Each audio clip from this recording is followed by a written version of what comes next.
একজন মুসলিম হিসেবে নিজেকে কিভাবে নিয়ন্ত্রণ করবেন? আসসালামু আলাইকুম ওয়া রাহমাতুল্লাহ। সম্মানিত ভাই ও বোনেরা, আমরা সবাই চাচ্ছি আল্লাহর পছন্দের একজন বান্দা হতে, কিন্তু প্রশ্ন হলো নিজেকে কিভাবে নিয়ন্ত্রণ করব? চলুন আমরা 7টি গুরুত্বপূর্ণ উপায় জানি যেগুলো আমাদের নিজেদেরকে নিয়ন্ত্রণ করতে সাহায্য করবে ইনশাআল্লাহ।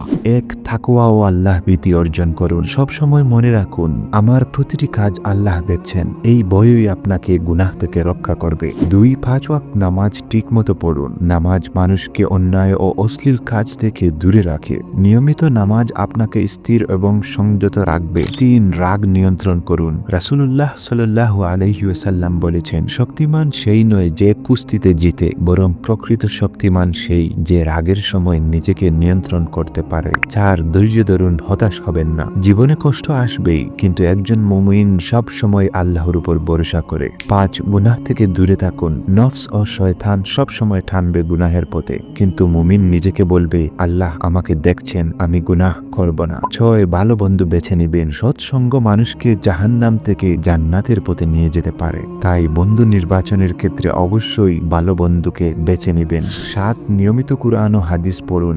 আল্লাহর বাণী আপনাকে পথ দেখাবে, অন্তর নরম হবে, নিয়ন্ত্রণ শক্তি বাড়বে।